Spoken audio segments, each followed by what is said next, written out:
More victims of the Lahaina fire being identified as the death toll grows to 111, with hundreds more still unaccounted for. Late last night, the county named the latest fatalities, including 71-year-old Melva Benjamin, 90-year-old Virginia Dofa, and 79-year-old Alfredo Galinato, all from Lahaina. We're also learning more about 79-year-old Buddy Jantok. The Hawaiian musician was one of the first victims to be identified. The New York Times says that he once toured with Carlos Santana. His granddaughter says that she had just spoken to him on the phone about her daughter's birthday party the day before the fires. He would make friends with anybody, with Mr. Aloha everywhere we went in Maui. They would just talk so highly of him. Other known victims, 68-year-old Franklin Frankie Trejos of Lahaina, whose remains were found draped over his golden retriever. Alabama native Carol Hartley was last seen in the backyard of her Lahaina home. Her family says a search party found her remains over the weekend. Authorities have also named 74-year-old Robert Dickman. Now, to help identify loved ones, people are being urged to get DNA cheek swabs at the Family Assistance Center in Kahului. Now, this arduous search continues for victims in the rubble of Lahaina. At last report, 38% of the area have been searched. There are 40 cadaver dog teams. It's a sensitive and delicate process, so precautions are being taken to screen the public, especially since the main road to Lahaina has been reopened. That includes additional security from the military to keep people out, and they've also installed a dust screen. It actually blocks the dust and the debris with the winds coming out, but it also obstructs the view, which is a good thing, because we don't need people stopping over on the side and trying to exploit some of the different things that are going in. It's a large scene. Here's an overnight update on the status of the fires. The Lahaina fire is now 89% contained. The upcountry fire has now been split into two because authorities determined that they started in different spots. So the Olinda fire is 85% contained at nearly 1,100 acres. The Kula fire, now 80% contained at 202 acres. The Pulehu Kihei fire is 100% contained. The Hawaii Department of Land and Natural Resources has released some new aerial footage of the ongoing firefight. These are Chinook helicopters that used huge buckets to collect ocean water. Then that water was dropped in the burn area near Launiupoko as a preemptive measure. Maui County officials are cutting back on the number of radio updates that they have been doing. So now they're going to do one update per day at noon on Maui radio stations. Those updates had been aired at 9 a.m., noon, and 3 p.m.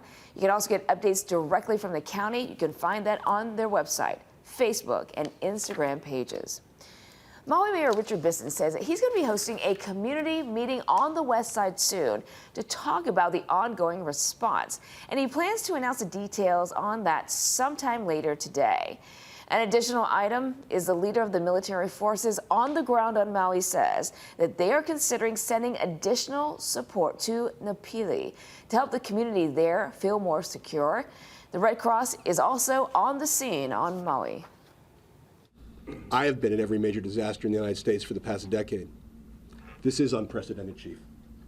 I also want to say the response from the state of Hawaii and Maui County has been equally unprecedented in its quality, its sensitivity, its compassion, and its care for its citizens. I've seen nothing but enlightened leadership in the last week that I've been here. If you're among the many victims of the fire, you can now apply for assistance in person. FEMA opened its first disaster recovery center at UH Maui College. Survivors can speak with FEMA specialists, get assistance registering for disaster assistance, and get in touch with volunteer organizations. FEMA Administrator Deanne Criswell says that they are continuing to focus on recovering the missing and assisting the victims. We are still working with the government of Hawaii to understand what all of their resource needs are going to be for the future. But today, our focus is really still on finding all of those people that are unaccounted for. Therefore, we're sending in additional search and rescue teams as well as additional canines to be able to go through the rubble piles and see how many people we can continue to find to help account for everybody that's still missing. That resource center is at the University of Hawaii, Maui. The address, 310 West Ka'ahumanu Avenue in Kahului. That center is going to be open 7 days a week from 8 a.m. to 7 p.m. New video of an effort to save some rare birds during the wildfire in upcountry Maui. It shows the moment that a staff member at the Maui Bird Conservation Center rushed in to protect endangered bird species that were housed at the facility. The employee, along with a nearby neighbor, used fire extinguishers and then pulled out a garden hose and kept the fire under control until firefighters arrived. None of the birds were harmed. The Hawaii Lodging and Tourism Association is inviting visitors back. Howard. Good morning. Association head Mufi Hanneman says, except for now restricted Lahaina and West Maui, remaining Maui resort destinations and the rest of the state are open. Hanneman says if you can secure a confirmed reservation, you are welcome to come. The Lodging Association welcome uses less equivocal language than previous statements by state officials. It comes as people with September reservations were wondering whether to come or not. If Hanneman expected pushback from officials, he did not get it. Just a few hours later, Josh Green said, yes, travel is restricted on West Maui, but the rest of Maui still welcomes visitors. A similar statement was later sent out by the Hawaii Tourism Authority as well. Maui Mayor Bisson says Maui County is waiving property taxes that were due in days. Bisson said payments already made will be refunded. Lahaina landowners until now had owed taxes on previously valuable land that is currently valueless. Hawaiian Electric shares have fallen to $12 a share and below. This, as the company reportedly consults restructuring lawyers. Hawaiian Electric faces lawsuits blaming it for fires and could face other trouble separately as the owner of Hawaii's third largest bank, American Savings Bank. First Hawaiian, Banco, and Central Pacific also face some exposure to the extent that they lent to businesses in Lahaina that are now burned to the ground. Standard & Poor's downgraded Hawaiian Electric's credit ratings to BB- and warned it may cut the rating even further. Wall Street's not moving a lot again. The Dow is up this morning, but up less than 30 points.